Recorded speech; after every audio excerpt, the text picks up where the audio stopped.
선교한국이 함께한다. 오늘은 경기도 부천에 왔습니다. 여기 경기 컨텐츠 진흥원이라는 곳에 왔는데요. 여기에서 오늘 만나고 싶은 팀이 있습니다. 바로 기독교 컨텐츠를 만드는 기업인데요. 이 기업을 한번 보시고 그 기업이 어떤 일들을 하는지 또 어떤 분들이 그곳에서 일하고 있는지 한번 살펴볼 수 있었으면 좋겠습니다. 자, 저와 함께 여러분 함께 가시죠.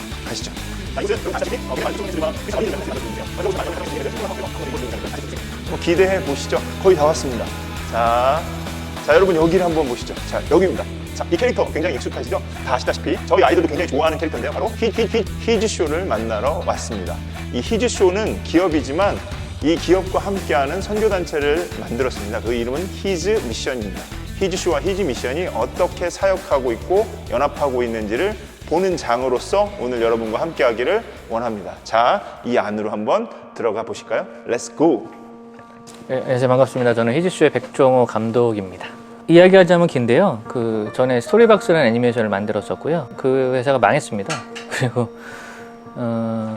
그 이후에 이제 저는 이제 그때 충분히 하나님이 저에게 주신 일을 했다고 생각했었는데 정부의 어떤 스타트업을 만드는 어떤 자금을 통해서 창업의 형태로 시작을 하게 됐고요. 그래서 좀 아주 라이트한 국내 시장이 굉장히 적다 보니까 처음에는 거의 혼자 1인 제작 애니메이션으로 만들면 어떨까라는 생각을 했었고 1년에 제가 뭐 그래도 한 두세 편 만들 수 있으니까 그렇게 해서 계속 성경 이야기를 만들어 나가면 어떨까라는 생각에서 이제 히즈쇼 바이블이라는 걸 기획하게 됐고 그걸 만드는 이제 회사가 생기게 된 거죠. 보통 기독교인들이나 목사님들은 이런 말씀을 드리면은 되게 저를 걱정을 많이 해주셨어요. 이거 안 된다. 한국에서는 되지 않을 거라고 하시는데 오히려 그냥 일반적인 기업 하시는 분들은 그거 시장성도 있고 우리나라 기독교 시장도 꽤 크고 해외 진출도 가능하고 나쁘지 않은 사업이라고 말씀해 주셨고요. 그런 부분들이 잘 통해져서 그러니까 사실은 이제 정부 지원 과제는 경쟁이거든요. 그 경쟁을 뚫고 이제 선정이 돼야 되는 거기 때문에 굉장히 여러 가지 객관적인 평가가 필요해요. 그래서 사실은 그것들을 하면서 좀 더 이제 객관적으로 이것들이 가능한 것인지를 좀 분석하게 됐었고요. 그래서 거기에 맞는 어떤 컨텐츠, 그러니까 지금 현재 한국의 교회에 맞는 그리고 한국의 크리스찬들에게 맞는 컨텐츠를 좀 냉정하게 평가했던 것 같아요. 사실 지금 현재 한국이 세계에서 가장 창업하기 좋은 나라라고 봐도 무방합니다. 왜냐면 정부에서 창업 사업 계획서를 내면은 돈을 주는 나라는 거의 없거든요.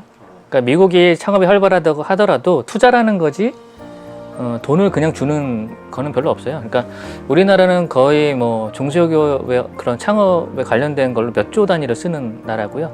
왜냐면 우리나라도 성장 동력, 그러니까 앞으로의 성장 동력은 이런 창업 그리고 새로운 아이디어를 통한 산업이 발전되는 부분밖에 없기 때문에 그런 부분에 대한 정부의 과감한 투자가 있는 중이고요. 그러니까 사실은 지금은 좋은 아이템이 있으면 나라에서 상당한 자금을 시드머니를 받을 수가 있고 또 그와 연계된 투자도 굉장히 활발한 중입니다. 그러니까 돈이 있어야 사업하는 게 아니라 사실은 좋은 아이디어, 좋은 전략만 가지고 있으면 사실은 굉장히 기회가 열려있는 상황이라고 봐도 무방합니다. 사실 저도 그냥 좋은 애니메이션 회사 들어가서 그냥 단계별로 밟아가면서 뭐 감독이 되고 그런 것들을 생각했는데요. 20대 때 이제 하나님을 좀 강하게 만나고 이 성경에 대한 인식을 바꾸고 아이들이 성경을 좀 재밌게 봤으면 좋겠다라는 생각에서 제가 가지고 있는 탤런트가 애니메이션이다 보니까 내가 애니메이션을 만들 수 있으니까 성경을 애니메이션을 만들자라는 그냥 자연스러운 접근이었고요. 이 사회에서 가장 중요한 자원은 관심이에요. 그러니까 뭐 어텐션이라는 책도 있는데 사람의 관심이 가장 큰 자원이 될 겁니다. 그러니까 사람들이 내 아이 시간을 어떻게 쓰기로 결정하느냐 마치 투표하듯이 그 관심을 사는 일이 가장 중요한 자원이 될 거고요. 우리가 복음을 전하는 입장에서 그 사람의 관심을 산다는 것은 아주 좋은 전도의 통로가 되는 것인 것이죠. 그러니까 그런 면에서 우리가 복음을 전달하는 입장에서 거기에 대한 관심과 전략을 가지는 것이 굉장히 중요한 것이고요. 그러니까 퀄리티가 중요한데요. 그림이라면 이제 그림이 훌륭해야 되고 음악이라면 음악의 질이 좋아야 돼요. 그게 기본입니다. 문화의 기본. 그래서 그 질이 좋아야 사람들이 어텐션, 관심을 받을 수 있고 그 관심 속에 메시지를 담아내는 것이거든요. 사실은 문화를 한다 그러면 퀄리티가 나쁘다면 관심을 받지 못할 것이고 전달이 되지 않을 거예요. 그러면 사람들이 보지 않는 콘텐츠가 되는 것이죠. 그림 그린 사람이면 그림을 잘 그린 전문성이 필요하고, 음악을 만드는 사람, 영상을 만드는 사람, 그런 그 각각의 전문성을 기본 이상으로 키워내는 것이 필요하다고 봅니다. 성경은 전 세계가 같이 보는 텍스트고요. 성경을 아주 좋은 퀄리티의 문화 콘텐츠로 만들면 그건 국내뿐만 아니라 전 세계에 보여줄 수 있을 만한 콘텐츠가 될 것이라고 봅니다. 또 하나는 디지털 콘텐츠는 복제가 굉장히 편해요. 유통도 굉장히 간단하고, 전 세계 인터넷이 깔려있는 이 망에 그 콘텐츠를 보내면 되는 거거든요. 그러니까 사실 선교하고 전도하기에는 최적의 환경 속에 우리가 살고 있다고 봐도 무방합니다. 좋은 콘텐츠만 있다면. 저희가 하는 목적은 지금 주일학 콘텐츠도 만들고 국내에서 여러 가지 일을 하지만, 저희가 캐릭터를 만드는 이유는 있어요. 캐릭터는 인종이 없는 거죠. 언어만 바뀐다면은 전 세계 어느 나라나 현지화가 바로 가능한 부분이고요. 저희 목표는 지금 국내에서 이제 콘텐츠를 많이 만들고요. 그것들을 들고 세계로 나아가서 이 콘텐츠, 성경을 담은 이 콘텐츠가 전 세계의 많은 아이들을 만나는 그런 길을 열고자 좀 노력하고 있습니다. 그냥 집에서 저희 걸 보는 아이들이 있는데, 걔네들은 이게 성경, 기독교 콘텐츠라고 인식하지 않는 것 같아요.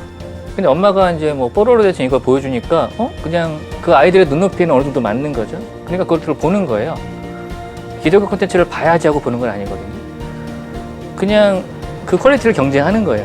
근데 그 아이들이 용납해 준 거예요, 그 퀄리티를. 그럼 다음부터 그 메시지를 듣는 거예요. 저희는 이제 성경을 담고 있지만 한국 사람들이 만든 거니까 문화적 장벽이 없진 않을 거라고 보지만, 그런 것들이 극복이 된다면은 우리나라에서 있던 많은 아이들이 희귀쇼를 그냥 뽀로로 대하듯이, 예수님을 뽀로로 만나듯이 만났던 일이 전 세계 많은 아이들에게도 일어났으면 하는 바람입니다.